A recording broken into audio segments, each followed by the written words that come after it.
Aya 7 daerah nu kudu dilewati ku urang. Lamun encan melewati 7 lembah, 7 jurang, mal diangkat jadi wali, jadi hukum mah 7 jurang. Jurang kahiji, kadua, katilu, kaopat, kalima, katujuh. Nah, di 7 eta lah dibentuk ku Allah jadi wali Allah, kakasih Allah. Deuk saha bae. Mungkin pedagang, mungkin pemerintah, mungkin kiai, mungkin itu santri, asal melewati 7 jurang nyana berarti diangkat jadi wali.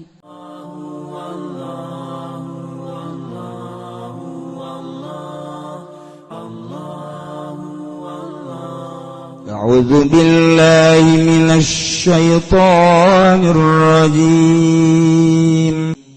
Fasihu fil ardi arba'ata ashhur wa'lamu annakum ghairu mu'jizillah wa anna Allaha mukhzil kafirin.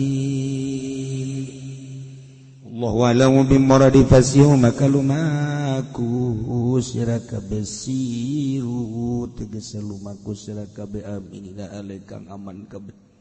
Ayyuhal musyrikun gali ngongkang musyrik kabeh fil ardi ing dalem bumi. Arba'ata asyhur ini dalam 4 pirang-pirang bulan awaluha Syawal. Utawi awal arba'ah iku bulan Syawal bidalil masayati kalawan dalil barang kang besok bakal teka yaumah.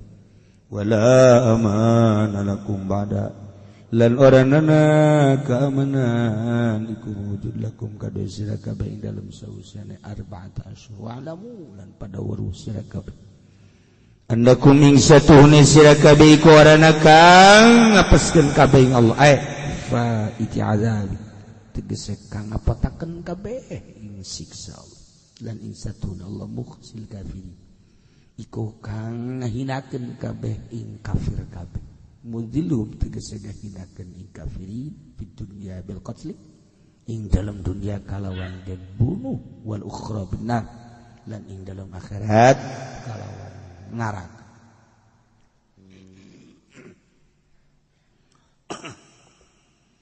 Wa adzanum minallahi wa rasulihi ilan nasi yaumal hajjil akbar annallaha bari'um minal musyrikin wa rasuluhu fa in tubtum fa huwa khairul lakum wa in tawallaytum fa'lamu annakum ghairu mu'jizillah wa basyiril ladzina kafaru bi'adzabin alim.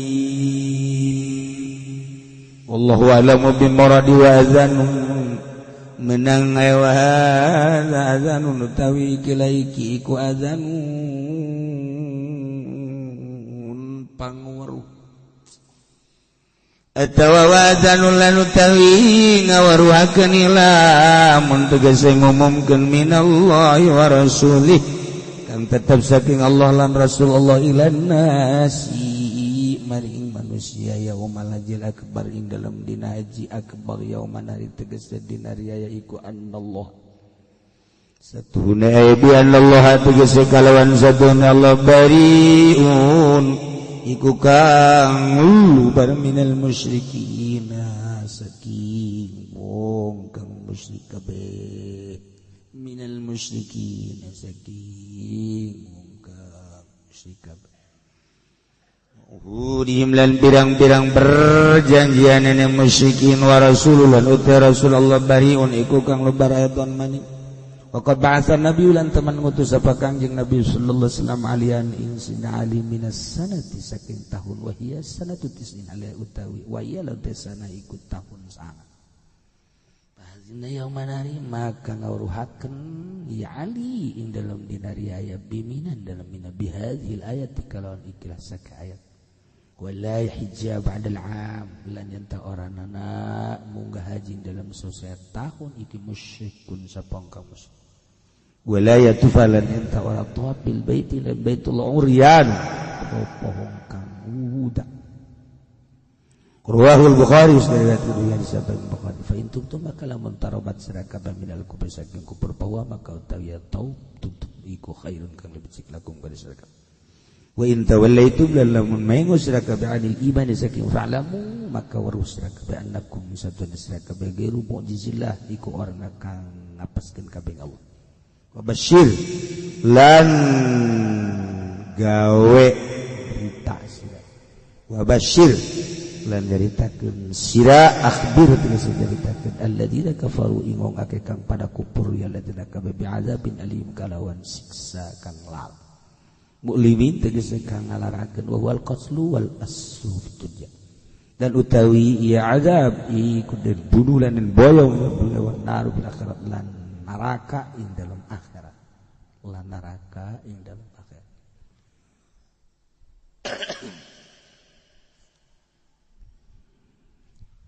Iya surat Tobha ulah baca bismillah makruh. Ta'ud cukup ulah baca bismillah. Sebab ayat itu digaritakeun perang-perang peperangan lain rahmat tapi perang geus teu kudu di bismillah. Ketika muslimin masih kene rendah kekuatanan, maka mukminin muslimin ngayakeun perjanjian untuk tidak perang bisa 10 tahun Kangjeng Nabi. Sebab ditata heula supaya kuat, gagah. Cara main pedang, cara memanah, bela diri, cara lari, cara tiarap, kemudian mengendalikan kuda, onta, eta kudu maher. Mantak latihanana. Oh, eta lah di TNI. Supaya begitu perang teh katigali hebatna. Geus lemah mukminin. Jadi aya perdamaian antara mukminin jeung kafirin selama 10 tahun ulah aya peperang. Ketika mukminin katingali geus hebat perjanjian damai jeung para musyrikin tahun ulah ngayakeun peperangan. Kabeladiana 4 bulan ulah ngayakeun peperangan. Damai jeung musyrik teh damai. Teh ketika 4 bulan onaman setahun onaman tapi ieu kan aya anu 5 tahun, aya anu 10 tahun. Perjanjian perdamaian. Agama kan mengpele. Agama kan rendah. Tanpa gayakeun gerakan-gerakan. Atuh kitu-kitu bae. Mentak di Indonesia hebat gerakan-gerakan Islam sebab muludan dilarang ge terus bae. Eta mah geus sabodo geus hayangna emang nu buludan beneran, anu hayang amplop hayang berkat sok bodoh geus. Penting muludan, rajaban terus dilarang ku Muhammadiyah terus bae. Di luar lain bulan mulu ge, di luar mulut-muludan bae. Komo tama ngubalegna. Udah terus aja cenah teh. Emang hayangna mah meureun. Teu kaburu penting beurang, teu kaburu tas subuh. Jam 12 penting mah geus biasa teh. Jam 3 masih muludan keneh. Jelema geus baralik geus masalah. Penting mah aya jang ongkos balik bae. Sial tah mau balik goblok. Ndek ngamu balegan sada si budak. Di urang hirup tapi hirup masjid ngayakeun muludan, mushola ngayakeun muludan, lapangan ngayakeun muludan keneh bae. Eta anu murni-murni bae. Anu teu murni Mendek calon lurah teu murni kan muludanana, calon bupati teu murni kan tama muludanana, calon gubernur muludan. Oh masalah murni teu murni terus. Hirup kan di Indonesia. Nah, dengan gerak seperti eta alhamdulillah Islam di Indonesia kaciri. Bangga ada orang di Indonesia naon? Bangga ada waktu sholat di rest area bae kan ngantri eta dek sholat di rest area. Masya Allah, berarti hebat dia di Indonesia. bangga orang boga negara Indonesia. Di deuleu saya nu sarolat ieu barang di deuleu ku urang. Sarolat tanya ke orang, ini dari mana? Saya dari Serang. Itu Serang. Iya, ini pegawai apa? Bukan pegawai saya mah Pak. Kerja enggak, tani enggak, dagang enggak. Oh pantes. Itu syarat pasti. Tanya dia rombongan ini, itu mana ya? Habis di Pandeglang. Ini ke mana ya? Ini ke Bandung sana. Iya sarolat dia. Muhun sakjana. Iya gua rombongan naon dia? Ya, rombongan dagang tapi bangkrut kabeh sakjana. Bener di sarolat bener. Aya deui teh jelema tanya ku urang. Sir ka mana ye? Ka Bandung. Ieu make salat frustasi cekeuna ku urang. Oh. Si ieu dagangna teu maju, si ieu teu boga pagawean, si ieu frustasi. Nu sarolat kitu bae kabeh. Nu sarolat. Tanya ke orang. Hari itu nu nungguan bae teu salat saha? Itu mah pagawe PNS. Sos tolol da budak. Ndah nungguan. Keur head meureun da budaknya. Jala laki. Salat. Sakapeng waktu mah di urang jelema gedean ge sarolat bae aja. Sarolat TNI we TNI. Sarolat, polisi salat. Mantak di urang mah teu aman kumaha polisina ge salat. Polisi lagi salat. Aman di negara urang mah. Ditangkap, nego, keluar deh entak sakitu ge deureus keneh bae. Masa keneh nego keneh bae. Maling motor, asup kanya ke polsek. Nego, iya. 2 poe geus kaluar deui bae. Aman kan berarti? Aman kan? Tanya sih bisa keluar. Oh, alhamdulillah berkat Pak Anu cenah. Eta bisa aman gitu. Bagi 2. Oh, iya. Motor bagi 2 aman. Baheula atuh mah. Baheula kuali parah sebenarnya. Anu jelas kan aman di urang mah. Ye, lamun urang deuleu di Korea tembak mati, Cina tembak mati. Sok, nu korupsi tembak mati. Negara bener maju, tapi teu aman kan? Teu aman. Tingkat pembunuhan di Amerika paling tinggi sedunia. Lantaran ieu pistol aman. Naon gitu ngaranna bebas bisa dibeli kos AP di mana bae. Atau tingkat kejahatan paling tinggi di Amerika.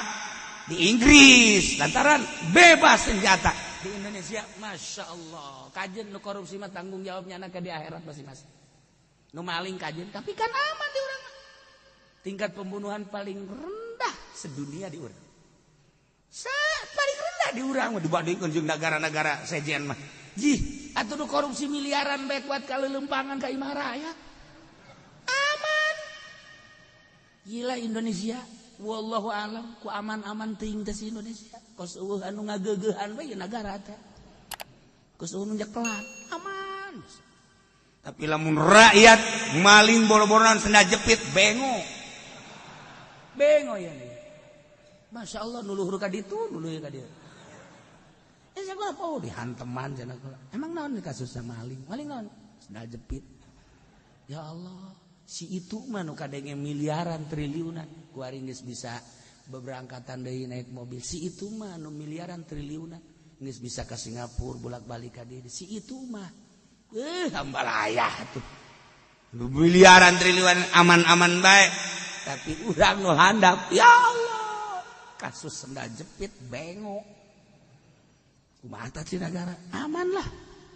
Negara urang. Tah, guys. Perjanjian mukminin jeung kafirin damai tergantung kumaha sikona situasi jeung kondisina. Tetapi ternyata Gusti Allah nurunkeun ayat bara'atum minallahi wa rasulih. Ia adalah merupakan suatu pernyataan keputusan perhubungan damai langsung minallahi wa rasulih ti Gusti Allah jeung Rasul Allah kasaha ilal ladzina ahadtum minal musyrikin ka para musyrikin anu anjeun jarang dijanji damai.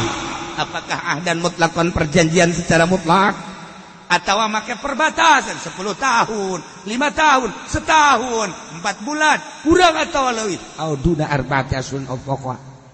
kurang 4 bulan lewat 4 bulan nah iyalah Gusti Allah kita dibubarkan perjanjian itu mantap sihu hey cik Gusti Allah Muhammad bejakeun ka para musyrikin tenang-tenang baik itu anjeun lempang di muka bumi wahai ayyuhal musyrikun fil ardi 4 asyhur 4 bulan mulai Syawal awal wa Syawal Habib Haji Muharram tenang moal aya peperangan tetapi setelah eta wala amana lakum ba'da tidak ada keamanan untuk para musyrikin setelah 4 bulan ngayakeun peperangan deui adu kekuatan saha nu menang jang ngaluhurkeun agama Allah nu mantak Allah ngainstruksikeun seperti eta atuh supaya agama luhur wa'lamu jeung kudu nyaraho anjeun annakum ghairu mu'jizillah saenyana aranjeun kabeh teh moal bisa ngapeskeun Allah ya teh yakna moal bisa ngaluputkeun kana siksa-siksa Allah tetap bakal disiksa ku Gusti Allah wa anallahu mukhzil kafir saenyana Allah bakal ngahinakeun ka para kafir di dunia di perangan dibunuh di akhirat bakal dibelem di neraka jahanam masyaallah instruksi ti Gusti Allah hayang luhur negara Indonesia tatap kudu deuleu ka agama kudu deuleu ka negara lain Korea nu mantak maju korupsi sikat habet ulah mentang-mentang aman negara dek dikumahakeun negara dikumahakeun Jepang nu mantak maju luar biasa korupsi gantung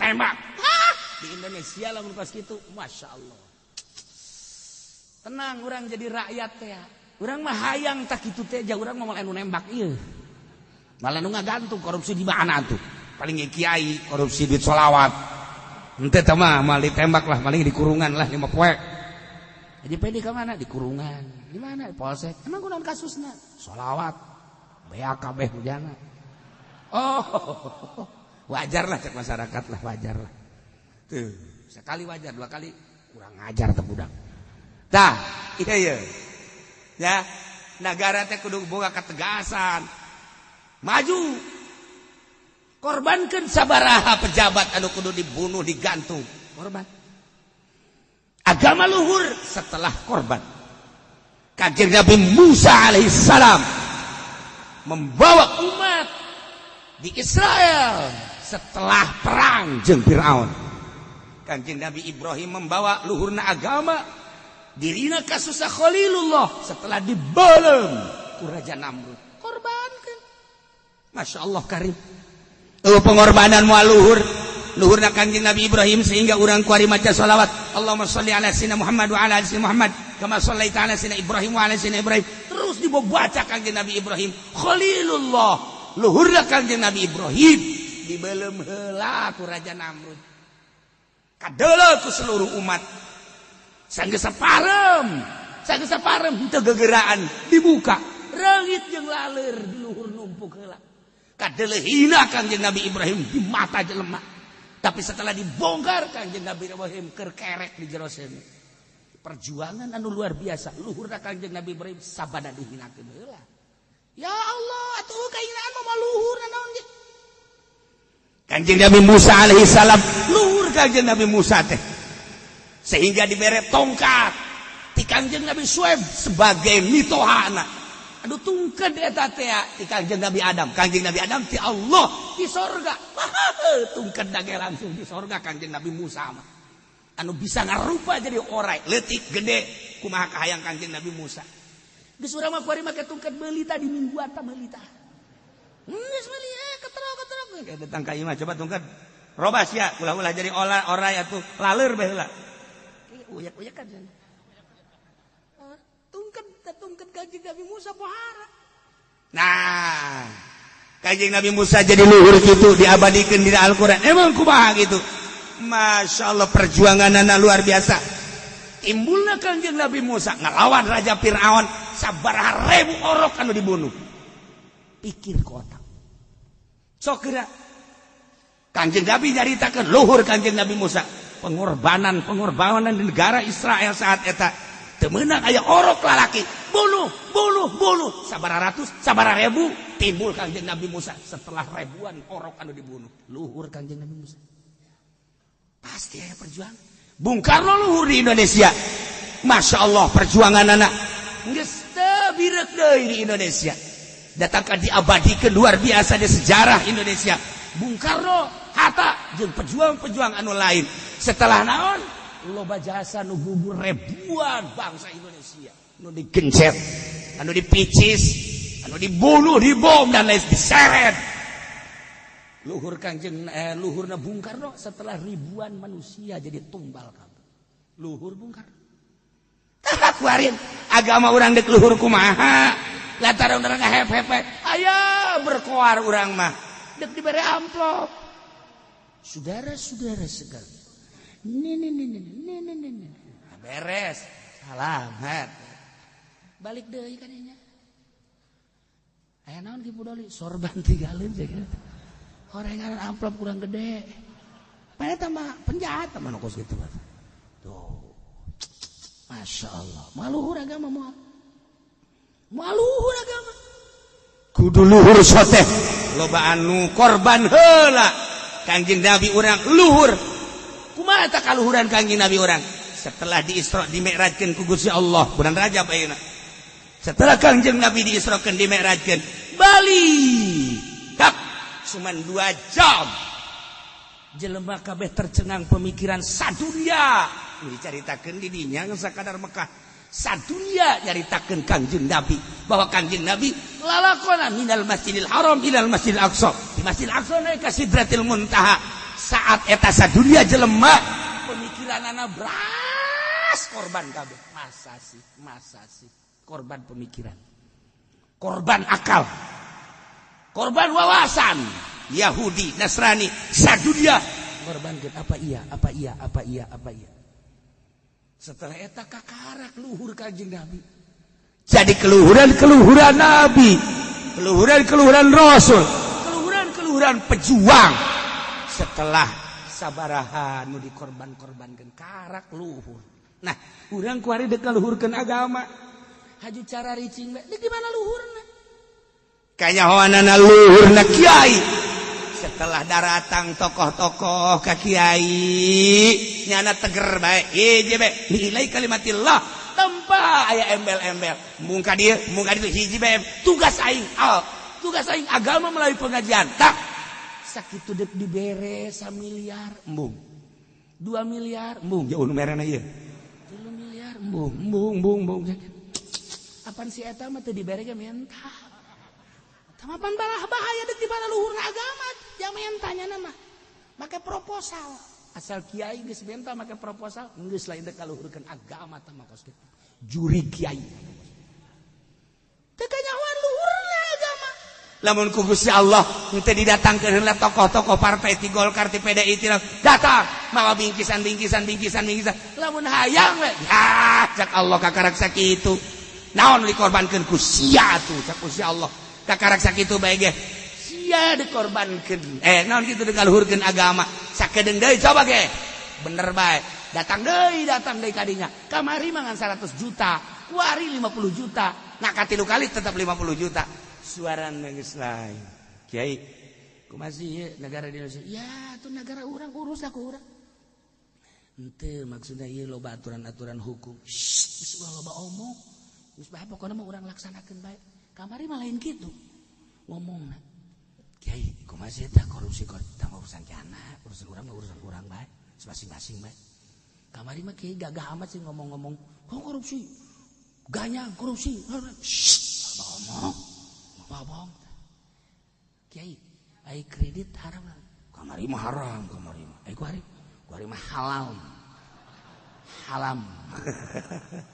beda bahasa deh beda eta kunaon eta teu kuat berarti eta ai kuat atuh biasa bae bere go menon detik bude ya wallahu alam lah gede mah sial teh kiai goblok kudu aya nu dikorbankeun nah ieu cek Gusti Allah hai Muhammad lamun terus baik ieu ngayakeun perdamaian deuk iraha munculna agama sarua jeung kitu cek Gusti Allah. Luhurkeun agama aing cek Gusti Allah. Luhurkeun Islam. Carana perang. Adu kekuatan di medan laga. Karak bara'atum minallah. Sekanjeng Nabi, wahai para musyrikin. 4 bulan masih tenang-tenang. Setelah 4 bulan tidak ada keamanan. Cak para musyrikin pan urang akan perdamaian. Perdamaian tinggal perdamaian. Adu kekuatan. Orang perang. Kami lillahi ta'ala ngalurkan agama Allah. Jadinya mempertahankan ego. Ayo. Kunaon maka 4 bulan itu langsung nyana supaya mikir apakah net milu ka Islam. Kan udah maksudnya mah lain perang. Nah, tunduk ke agama. Lain perang na Kangjeng Nabi anu dimaksudna. Nu dimaksud teh supaya nyana berbalik tina agama kafir supaya jadi iman mukmin. Tina kafir supaya iman, lain perangna. Lamun nyana arasub Islam, taya peperangan. Ketika nyana henteu daek Islam perang. Wa'lamu annakum ghairu mujizillah. Kajaokeun ku anjeun sanjana anjeun teh moal sama sakali. Ngehindakeun ka Gusti Allah efa iti adabi tegasna bisa luput tina siksa Allah moal tetap bakal siksa ancam jeung saknya Allah anu ngahindakeun ka para kafirin di dunia dihinakeun disiksa melalui perang paeh bakal nya kafir nya paeh di neraka di akhirat ka neraka di mana kau Masya Allah. Nah, ya. Wa adzanum minallahi wa rasulih. Turun deui ayat wa adzanun ieu teh salah sahiji ieu teh adzanun salah sahiji pengumuman ilamun merupakan pengumuman ti Gusti Allah wa rasulih jeung ti Kangjeng Rasul ilan nas ka manusia yaumil hajjil akbar. Dina poean haji akbar yauman nahri tegese dina riaya nun annallaha bari'um minal musyrikin wa rasuluh. Masya Allah. Turun ayat ieu ka Gusti Rasul titah ngumumkeun ka para manusia-manusia. Idinya Kangjeng Nabi ngutus Sayyidina Abu Bakar Siddiq radhiyallahu anhu supaya ngalaksanakeun munggah haji beserta para mukminin. Tapi Kangjeng Nabi na teu munggah haji dina taun eta. Cuma ngutus Abu Bakar sebagai pemimpin haji, Amirul Hajj. Hendak kuari di negara urang aya Amirul Hajj tetah Kangjeng Nabi waktu eta di Madinah ngutus ka Sidina Abu Bakar Siddiq jeung Sidina Ali supaya mawa umat berangkat munggah haji Kangjeng Nabi. Nanti nu ditunjuk sebagai Amirul Hajj pemimpin adalah Abu Bakar Siddiq radhiyallahu anhu. Maksudna kita nyampaikan ke orang Mekah khususna umumna nu haladir di Mekah sampaikan pemberitaan pengumuman langsung ti Gusti Allah jeung ti Rasulullah ka seluruh manusia yaumal hajjil akbar berangkat. Betak di dia dijelaskan wa qad ba'atsan nabiyyu Kangjeng Nabi ngutus alian sina ali minas sanaya wa hiya sanatu tis'in setahun deui ka maot tahun 9 langsung berangkat ke Mekah. Dilaksanakeun haji panjang caritaanana langsung di Mina.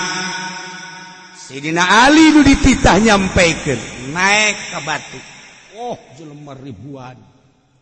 Saat eta ti saantero Kangjeng Nabi na kan teh milu. Tahun berikutnya Kangjeng Nabi rek milu. Tahun terakhir Kangjeng Nabi pupus. Ayo Sayyidina Ali langsung nyaritakeun amanat ti Kangjeng Nabi. Ieu nyampaikeun wa adzanun ieu adalah merupakan satu pemberitahuan, pengumuman langsung ti Gusti Allah, ti Rasulullah ke seluruh manusia yaumal hajil akbar dina poean haji akbar. Sidina Ali nyarita hiji annallaha bari'um minal musyrikin, wahai seluruh manusia bahwa saenyana Gusti Allah bari'un geus pecat lubar bebas tina perdamaian terhadap musyrikin. Tidak ada perjanjian damai. Hiji. Dua wa Rasul Allah Muhammad sarua bariun ayat. Dua nomor katiluna amanat ti Kangjeng Rasulullah langsung wa la yahja ba'dal musyrikun. Teu meunang orang-orang musyrik setelah tahun ieu ngayakeun hajian. Opat wala yatufa bil bait uryan. Ulah aya nu tawaf di Baitullah sataraja. Opat eta. Hiji sampaikan bahwa annallaha bari'un minal musyrikin. Dua Rasul ge bari'un minal musyrikin. Tilu teu meunang munggah haji orang musyrik setelah tahun ieu. Opat teu meunang aya nu tawaf sataranjang. Saat eta kan lalaki awewe lamun tawaf di Baitullah kan sataranjang. Sataranjang itu make nanaon? Susu gubal gabel kamu mana? Iya kan eta we make ampok-ampok. Tawaf. Eta orang Yahudi orang Nasrani teh kos kararitu. Nah Kangjeng Nabi kita nyampaikan amanat ka Sayyidina Ali aslina ti Gusti Allah sebab tahun berikutnya Kangjeng Nabi rek ngayakeun hajian haji wada. Dan mantak haji mah kabeh akbar bae yaumal hajil akbar. Urang mah kuari aya julukan lamun Jumat bae wukufna haji akbar. Padahal mah haji mah akbar bae sebab nu dimaksud akbar teh ya aya haji asgor, aya haji asgor, aya haji akbar, aya haji asgor mah umroh. Sebab umroh mah ngan sakadar itu ihram, tawaf, sa'i, selesai cukur. Asgor tapi ai munggah haji mah aya wukuf, aya jumroh ngaranna haji akbar. Geus lamun hajian akbar bae, umroh ngaranna haji asgor. Kos kitu teh asli nama. Tapi kuari geus jadikeun tren bahwa haji akbar mah di mana wukufna poe Jumat sebab Kangjeng Nabi haji wada Jumat. Eta nu jadi ukuran padahal mah lain. Geus pokona asal munggah haji akbar bae. Akbar ngan teu akur jeung wukuf Kangjeng Nabi hungkul masalah.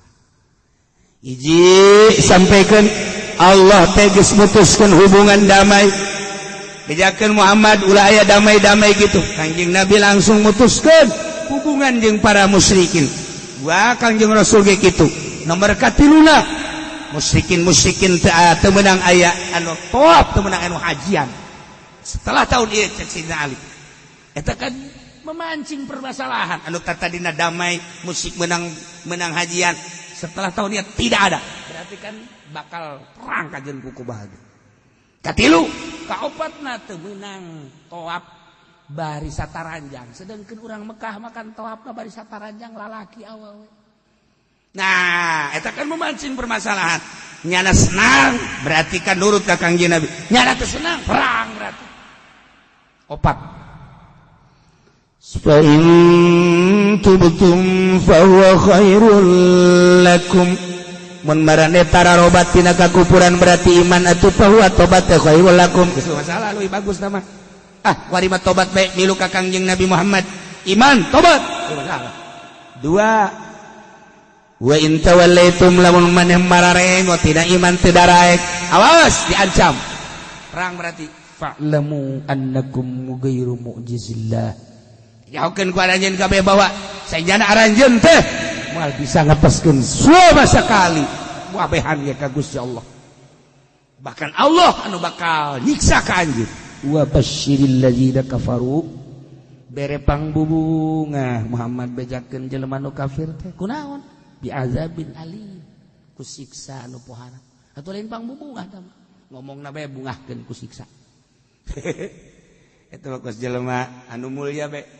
Yang mulia Bapak Ketua Fraksi supaya menghadap buku di sidang aja yang mulia.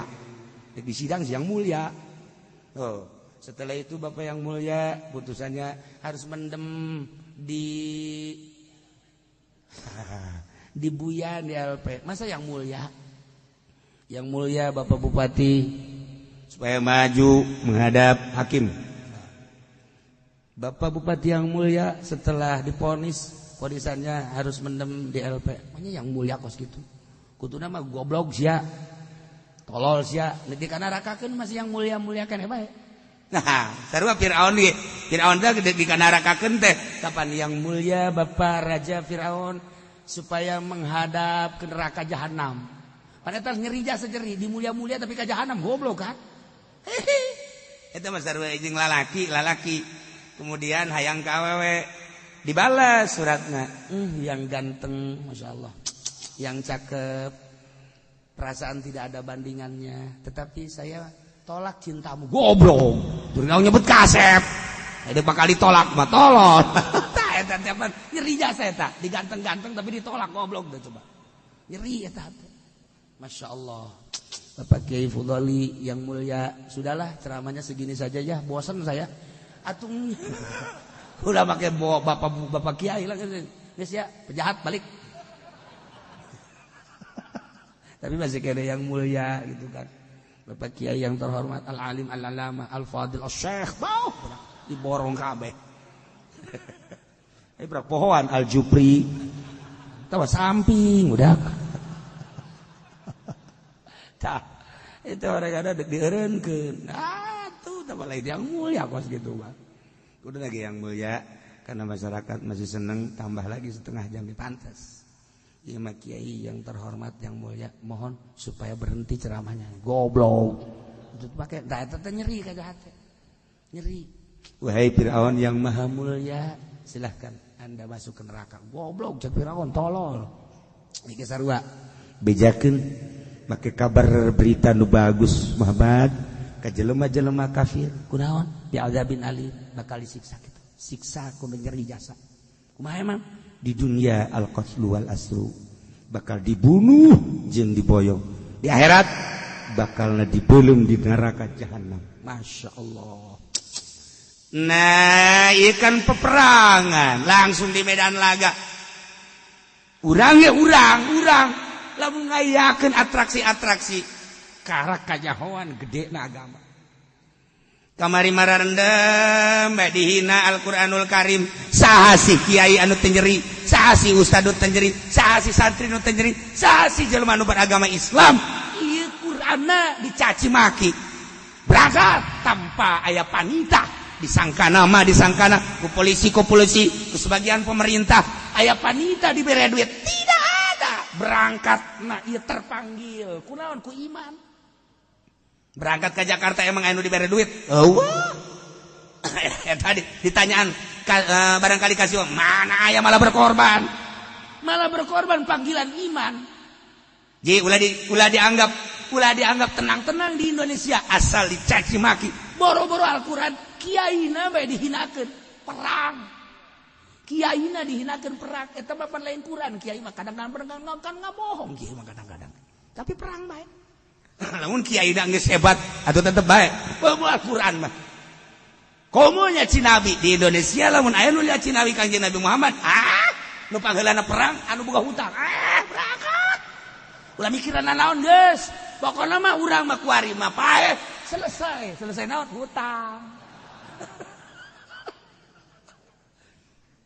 Di Indonesia emang kumaha gitu muludan terus bae, rajaban terus bae. Iman geus aya. Ketika Al-Qur'an dicaci maki, berangkat ka jeung kumaha ge. Nini aki-aki, nu paeh teh kapan aki-aki eta mah nu teu wajar demo, panggilan perang. Panggilanana ge geus lain panggilan demo perang dak. Nya perangnya henteu sebenarnya mah. Aju di ditu lagi nyawa boga kekebalan aja henteu penting berangkat geus ka ditu. Eta teh panggilan iman mah kos kitu hese. Ulah coba-coba di Indonesia. Ulah coba ge. Hinakeun deui Al-Qur'an, bejad usianana. Eta teh kudu aya naon asal dihinakeun berangkat sorangan. Make mobil nu ngabensinan sorangan, make calanan teu dipakean ku batur sorangan. Ya Allah ya Rabbi. Nah, lamun urang ngadenge ti Tasikmalaya ti Ciamis, lah lempang. Atuh sabenerna mah ti Pandeglang ti Serang, lempang lobangan teu diberitakeun meja deukeut. Atuh komo di dieu mah di Tangerang dulu lempang ka Jakarta atuh ambalaya. Dan ngahiji nu deuk dagang anu deuk demo ngahiji perang. Nu mantap teu make banderanya nama. Teu diberitakeun Tasikmalaya. Nu jelas panggilan iman mah hese kajian kumaha ge. Nah, lamun geus panggilan iman, bos. Kos ieu ku ari ngaji. Emang ngaji teu berkorban, duit berkorban, segala. Pokokna mah aya nu balikna ge berkorban, meuli baju deui. Eta kan ngaranna berkorban eta. Aya pang aya nu mere duit, eueuh, aya nu nyita panggilan iman. Resep sugan bae cek nyana aing paeh di pengajian, bobo. Wah. Rela jasa berarti eta. Rela jasa. Nah, iya perang di medan laga, panggilan iman. Nu paling hese mah perang nafsu. Urang hayang jadi waliullah teh aya sababaraha daerah nu kudu dilewati ku urang. Aya 7 daerah nu kudu dilewati ku urang. Lamun encan melewati 7 lembah, 7 jurang, mal diangkat menjadi wali, jadi hukum aja. 7 jurang. Jurang kahiji, kadua, katilu, kaopat, kalima, katujuh. Nah, di 7 eta lah dibentuk ku Allah jadi wali Allah, kakasih Allah. Deuk saha bae.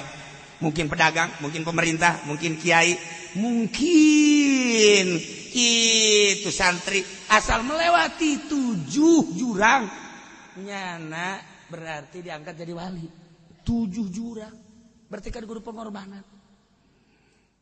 Jurang kahiji kiai, jurang kahiji jurang harapan jeung kahayang hawa. Eta bae jurang kahiji bae eta. Geus mulai gide urang. Titah puasa bulan Ramadan mah fardu encan sakumaha. Tapi titah puasa Rajab sunah kan ieu. Boga pikiran kieu, lah sunah ieu kan kitu kan. Kan kitu teh. Tuh sia seri kan? Emang teu karagap aing. Lain. Jauh tah. Eta kakarak jurang hawa. Geus, nu puasa encan pugu. Dicek heula ku Gusti Allah. Siap puasa mah puasa. Tapi kan mata mah tadi puasaan Gusti. Ayo sia. Mata mah encan, berarti kahayangna kakarak tidak dahar minum jeung jima doang. Eta mah sia kuat tadinya. Tetapi mata mah kecan-kecan dia puasaan. Hawa tangara. Kahayang, harapan kahayang. Eta jurang pertama. Teu meunang manggih nu baheno. Make mah make tiung tapi di dieuna beulah kadeuleu jasa. Insyaallah. Sabelah susu nongtot. Sial teh goblok awewe mah sok anu kitu tolol. Atuh cek urang mah sakalian make tiung ngrapatkeun bae henteu. Emang jurik meureunnya namanya. Mending nu ngorakeun mah ieu kos urang. Eta si eta mah geus kolot. Teu kicep. Teu kicep sakumaha maca alif lam mim gitu. Malaikat ge heran. Maca Quran sia-sia heuai bae tapi lu eta teh heuai. Berarti kan hayak harapan jeung hayangna gede kene. Encan deuleu baju-baju, encan deuleu pakaian-pakaian, encan deuleu kendaraan-kendaraan. Putuskeun kahayang jeung harapan. Hiji bae Allah. Eta jurang pertama. Eta jurang pertama bae geus sakitu tah. Geus ampun. Sarua jeung ampun, ampun. Ampun kajeun teu jadi wali. Eta emang urang nyebutkeun wali, Syekh Maulana Hasanuddin wali, Syekh Syarif Hidayatullah wali. Kitu Raden Patah wali, Sunan Rahmat wali, Sunan Kalijaga wali, luar negeri wali. Luar biasa perjuangan anak nu mantak ti dieu ka Maroko, ti dieu ka Turki, ti dieu ka Uzbekistan, ti dieu ka Baghdad, ke mancanagara, Mesir, atuh waliullah nu didatanganana. Beuh, ahli Allah anu geus ngalepaskeun kahayang. Eta kakarak jurang kahiji. Jurang kahiji, urang geus teu kuat. Urang geus teu kuat jurang kahiji. Urang mantak teu kuat teh kanyahoana kumaha cenah kiai? Kieu. Ye badi. Sabenerna mah babari. Kuari mah ku Allah dibere babari. Ja urang hayang kendaraan, ja kuari mah asal aya KTP bae sakeuna. Heja babari ceuna. Kapan niatna ge Allah Maha Uninga ieu lah. Mbah budak make tauhid sagala. Ya maja lah ngeridit ge jang ngaji. Cak Allah teh maning teu ngaji sia. Maning teu ngaji coba kuat mana? Bohong eta jelema hayang boga motor ngaji haju geridit bohong. Lain ngajina mah ngan saminggu sakali ai eta nu genep we. Pake naon ku dia? Kahayang. Kahayang ya urang harapan jeung kahayang hawa ngaranna. Jurang pertama. Masyaallah Karim. Puasa ku puasana tapi geus ngahayal we ti barang keneh.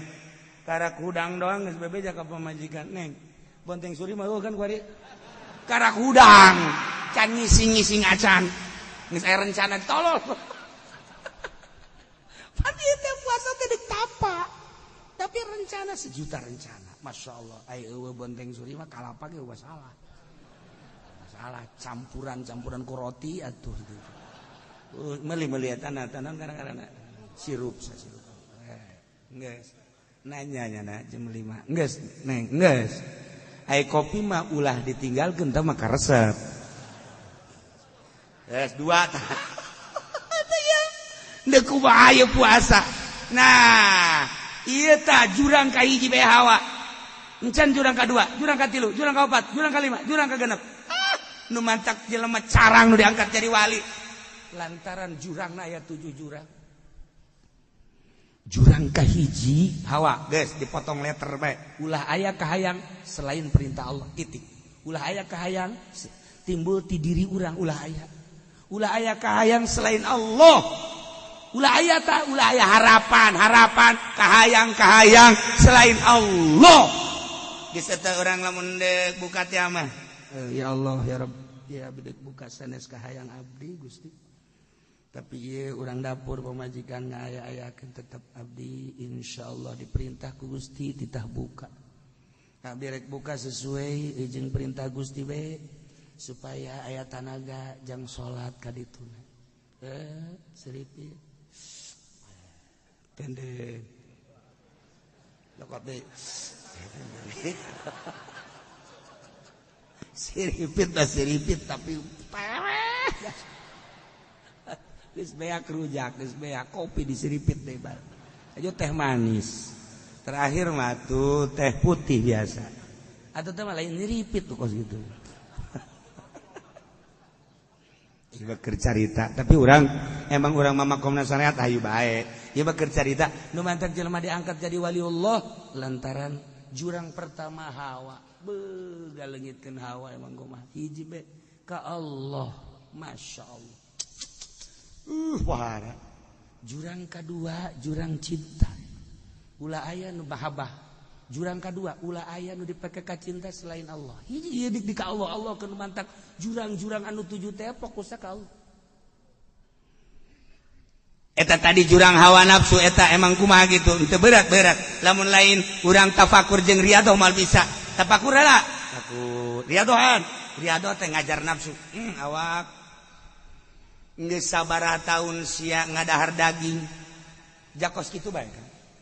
Sabaraha taun sia ngadahar panggang hayam. Jakos kitu bae kan.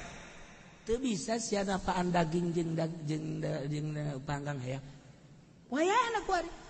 Anu kamari maneh ngeuneunahan daging, sop, opor jeung sajabana. Kuari mah kuari dikaollokeun ku sia geus kolot. Sok geus sabaraha taun sia ngadahar rujak. Ayo. Geus sabaraha taun sia menikmati kopi. Geus sabaraha taun sia menikmati kadaharan-kadaharan wayahna. Tapaan ku sia riyadhah ngaran, tapaan. Dina hayangna. Sok setik nu kamari mah kudu ngadahar nginum kopi teh sagelas geus kuari mah setengah gelas. Ke sajam setengah gelas deui. Atuh teh mah saember. Siapa tapana sakali. Tah, lamun urang teu bisa napaan ngariadohan atuh moal jadi wali-wali. Moal jadi wali. Setik moal bisa sakaligus moal jasa sekolah ge kelas 1 kelas 2 kelas 3 datang ka selesai. Atuh sarua ieu ge. Nu tadi da urang ngopi gelas cuntang bodeng cuntang gede. Nah, kuari cuntangna ganti. Nu rada letik. Rada letik kuari geus bisa ieu. Cuntangna ganti deui nu letik sekali. Kuari geus bisa nu letik teh. Nu letik cara di Mekah teh tah. Nah, cangkir nu di Mekah ngan jajarkeun 5. Udah kira harian nona. Balik deui. Aya leutik wadana loba. Mal beres. Tala beuteung dinasehatan ku urang moal bisa-bisa. Jurang pertama eta, ya Allah ya Rabb. Ulah jurang kadua lanan mahabbah.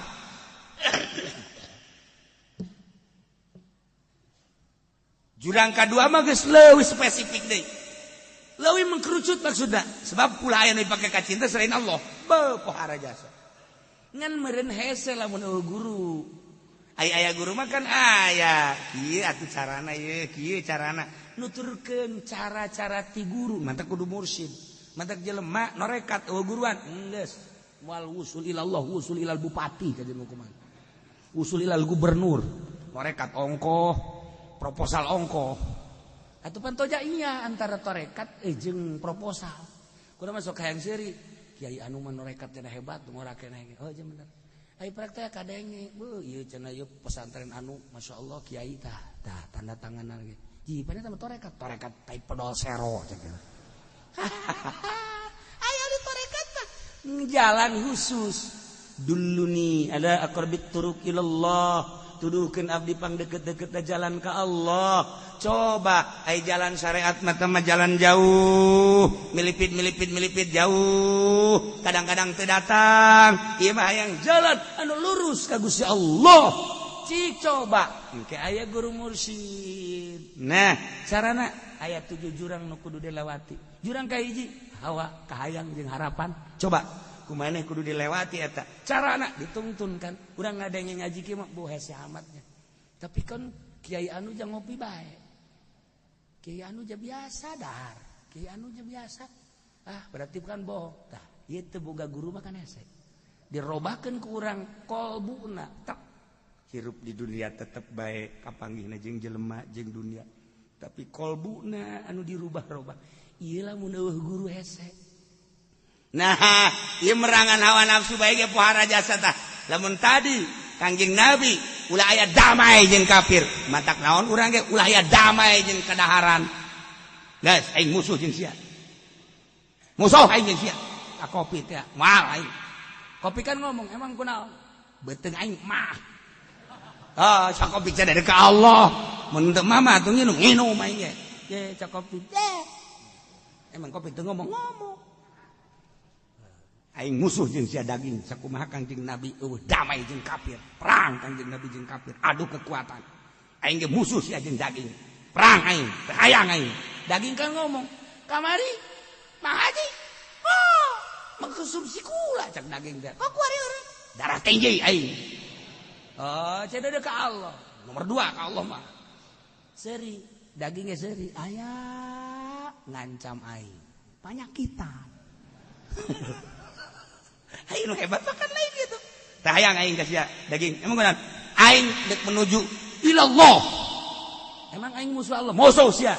Ira aing ngamusuhanna ka sia cak daging teh. Sia di dahar ku aing peureum. Atuh teh mah urusan mata sia.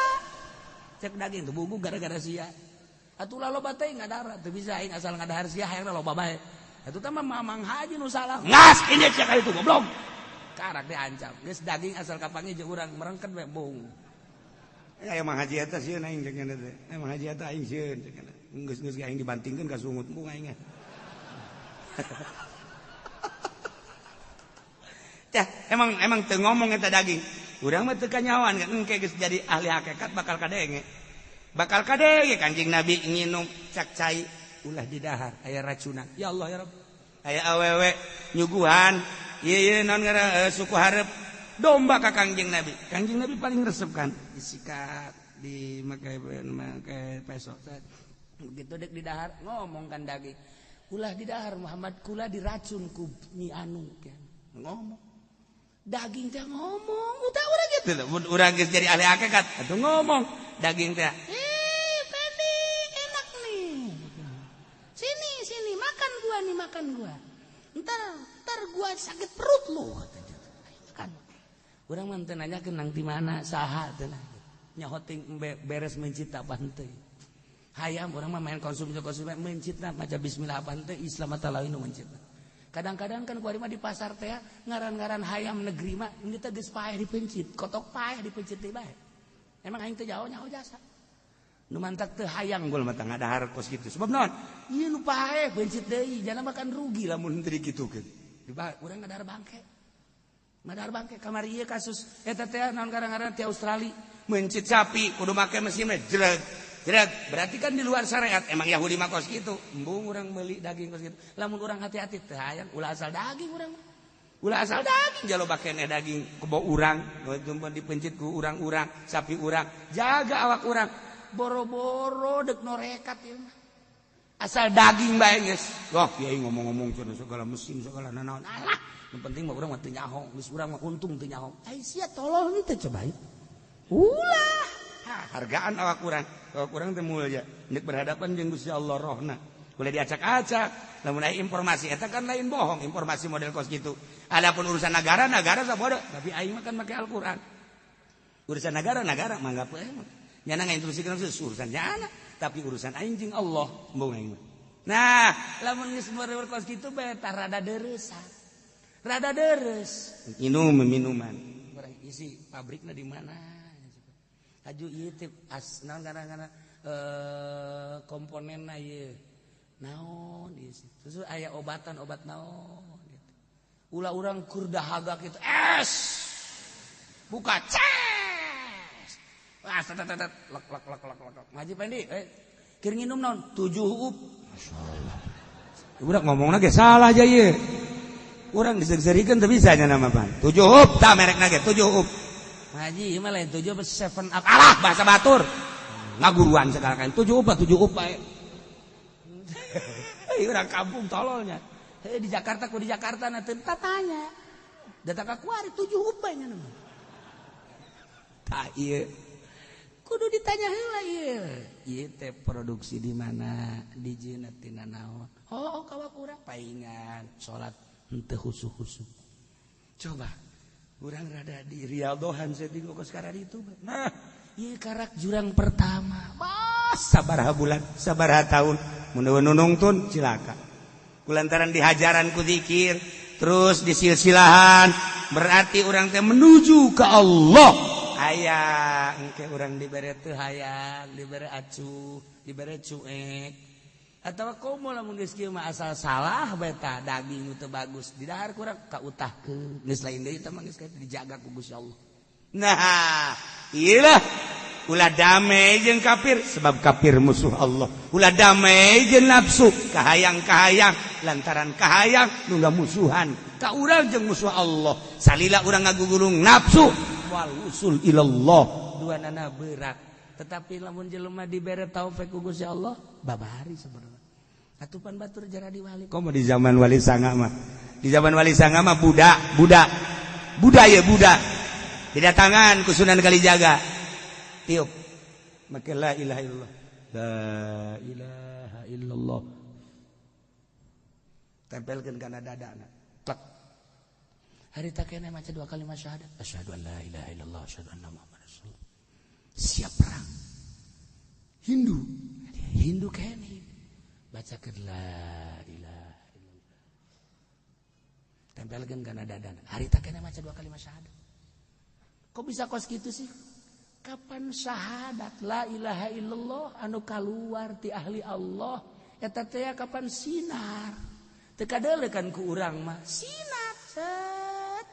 Tempelkan ka dia jadi sinar kan di dia ku ahli hakikat banyak tempelkan kan ada sarua jeung disetrum asup ka jero syahadat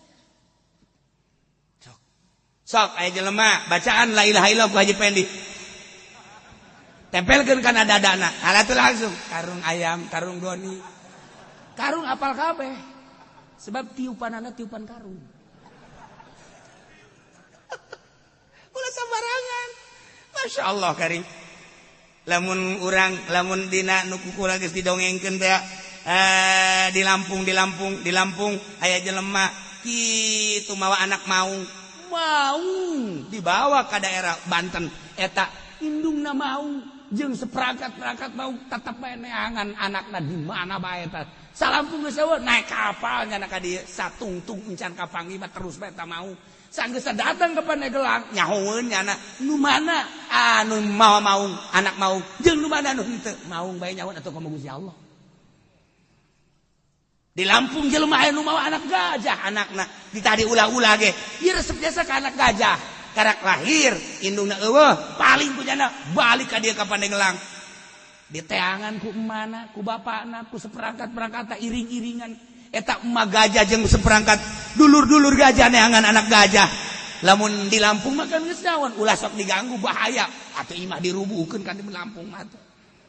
Bahaya. Bahkan disiksa jelema nu nyokot anak gajah. Tapi ieu mah jauh kan itu terus bae. Tapi ka ambe eta ku gajah teh datang ka naon ngaranna pelabuhan tadi itu.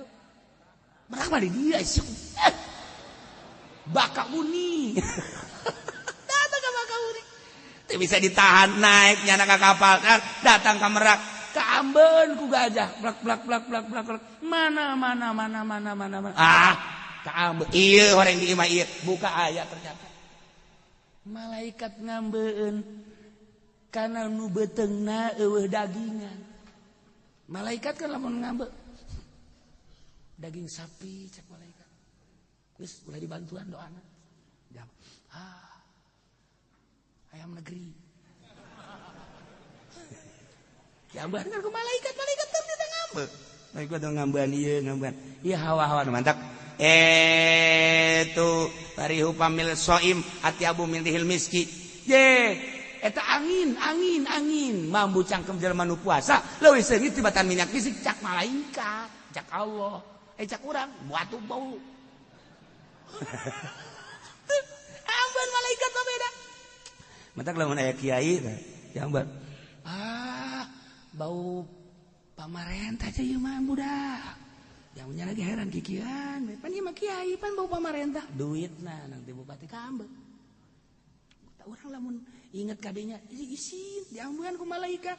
Sedangkan malaikat bahaya bae dikinceun cakatuh ngambean urang mata jauh cek malaikat. Aya geus gara salat bae. Geus ka Ambeun jauh kana ge. Bau apa beda eta budak. Malaikat jauh apa beda segala. Pernah milu meureun nyana musyawarah. Rapat-rapat bae mah. Ka Ambeun. Madak jauheun malaikat ieu wali, ieu solihin, ieu lain tina Ambeunna. Ieu ikhlas ka Ambeun kan ku malaikat. Seungit ka Ambeun ku malaikat teh. Aduh, ambe urang ka Ambeun. Sok Ambeun Haji Pendi suai. Bau kelek. Kelekna luar biasa. Atuh ka Ambeun teh mah lain ku malaikat bae teh mah kurang ge ka Ambeun. Berarti teh mah bau zahiran wa batinan. Lah iyalah. Sok wawasan urang bawa ka ditu supaya urang setik-setik riadoh. Setik-setik kurang napak kurang orang nu ngambean teh lain anu zahir tetapi nu batin. Cacak malaikat komo Gusti Allah. Masyaallah karim. Isid amat ambe urang.